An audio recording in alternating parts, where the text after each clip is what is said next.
Karon adlaw sa Miyerkules, sa ikaunom nga semana sa Pasko sa pagkabanhaw. Nahisgot si San Pablo ngadto sa mga taga-Atena mahitungod sa ilang pagsimba sa usa ka wala hiilhing Dios. Buot maniguro ang mga taga-Atena nga ang tanan nilang basihanan maapil aron walay Dios nga masuko kanila. Apan wala kita musimba sa Dios nga wala nato hiilhi. Ang Dios mipadayag sa iyang kaugalingon nga kanato sa daghang mga paagi, diha sa iyang kabuhatan, diha sa iyang simbahan, diha sa iyang mga sakramento, ug ilabi na diha kang Hesus. Ang Espiritu Santo, ang Espiritu sa kamatuuran, magtabang kanato sa pag-ila sa presensya ug sa buhat sa Dios dinhi sa atong kinabuhi. Unsaon man nato sa pagpabiling maalinggaton sa presensya sa Dios aron mas makaila kita kaniya. Makabasa kita sa balaang kasulatan, diin gipadayag sa Dios ang iyang kaugalingon ug ang iyang laraw alang kanato. Makakaton kita unsay gitudlo sa simbahan, pinaagi sa pagbasa sa katisismo, sa mga sulat sa mga Santo Papa, ug sa ubang mga sinulat nga espirituhanon, pinaagi sa pagtambong og mga klase ug sa pagpaminaw sa maayong mga wali. Sa hingpit, makasalmot kita sa santos nga misa ug makaila kita kang Kristo diha sa santos nga Eukaristiya. Makaila kita kang Kristo pinaagi sa pagpangita kaniya diha sa atong kaigsuonan ug sa pagtanyag kanila sa atong mahigugmaong pagserbisyo. Dili di ay kinahanglang musimba kita sa wala hiilhing Dios. Pamalandong. Sa unsang paagiha man ako nakaila sa Dios. Kining mga paagi gigamit ba nako aron ako mas makaila ug mas makigsuod sa Dios? Pagbasa gikan sa mga buhat sa mga apostoles. Ang mga tawo nga naghatod kang Pablo mikuyog kaniya hangtod sa syudad sa Atenas. Unya namalik sila sa Berea uban sa tugon ni Pablo nga paagpason sila si Silas ug si Timoteo sa labing madali. Unya si Pablo mitindog atubangan sa konseho sa Areopago ug miingon, "Mga taga-Atenas, nakita ko nga kamo mga relihiyusa kaayo. Kaysa akong pagsuroy-suroy sa inyong syudad ug sa pagtan-aw ko sa mga dapit nga inyong gisimbahan, nakita ko ang altar nga gikulitan niining mga pulunga, alang sa Dios nga wala hiilhi. Kanang inyong gisimba bisan wala ninyo hiilhi, mao karon ang akong gipaila kaninyo. Ang Dios nga nagbuhat sa kalibutan ug sa tanan nga ani-ani ini mao ang Ginoo sa langit ug sa yuta ug wala magpuyo sa mga templo nga binuhat sa mga tawo.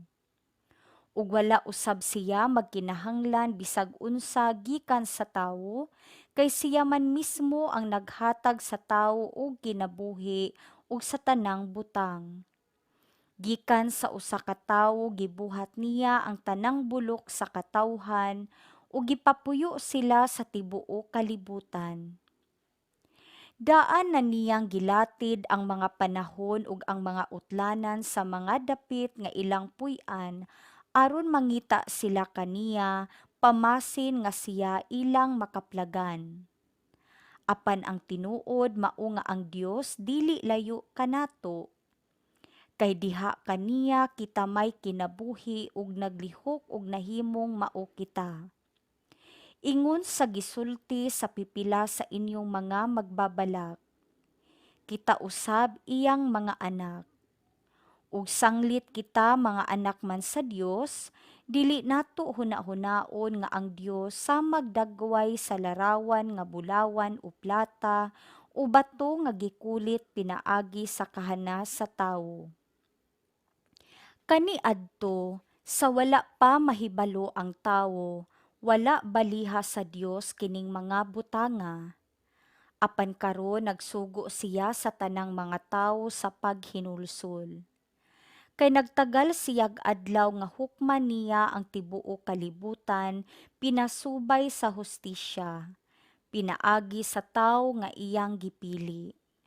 Ug gimatuod niya kini sa tanang katawhan, pinaagi sa pagbanhaw kaniya. Pagkadungog nila nga si Pablo nagsulti mahitungod sa pagkabanhaw, may pipila kanila nga mibugal-bugal kaniya, apan ang uban miingon. Gusto kaming mamati kanimo pag-usab mahitungod niini. Unya si Pablo mibiya sa tigom. Pipila sa mga tawo mitipon kaniya ug mituo. Usa kanila mao si Dionisio nga sakop sa konseho sa Areopago, ingon man si Damaris nga usa ka babayi ug uban pa. Human niini, mibiya si Pablo sa Atenas ug miadto sa Corinto. Ang pulong sa Ginoo. Salmo responsoryo. Ang langit ug ang yuta napuno sa imong himaya. Dayga ang Ginoo gikan sa kalangitan, dayga siya diha sa kahitasan. Dayga siya kamong tanan niyang mga anghel, dayiga siya kamong tanan niyang kagahuman. Ang langit ug ang yuta napuno sa imong himaya. Mga hari sa yuta ug tanang kanasuran, mga prinsipe ug tanang maghuhukom sa yuta, mga batan-on usab ug mga dalaga, mga tigulang ug mga kabataan. Ang langit ug ang yuta napuno sa imong himaya. Dayga ang ngalan sa Ginoo, kay ang iyang ngalan lamang maoy gibayaw. Ang iyang kahalangdon labaw sa langit ug sa yuta. Ang langit ug ang yuta napuno sa imong himaya. Iyang gibayaw ang gahom sa iyang lungsod, mauunta kini ang iyang pagdayig, gikan sa tanan niyang mga buutan nga alagad. Gikan sa mga anak ni Israel, ang katawhan nga suod kaniya. Alleluia. Ang langit ug ang yuta napuno sa imong himaya. Pagbasa gikan sa Santos nga Ebanghelyo sumala ni San Juan. Si Jesus miingon sa iyang mga tinun-an. Daghan paunta kaayo akong isulti kaninyo, apan karon dili pa kamo makatugkad niini. Apan inigabot sa espiritu sa kamatuuran, tultulan kamo niya sa tibuo kamatuuran.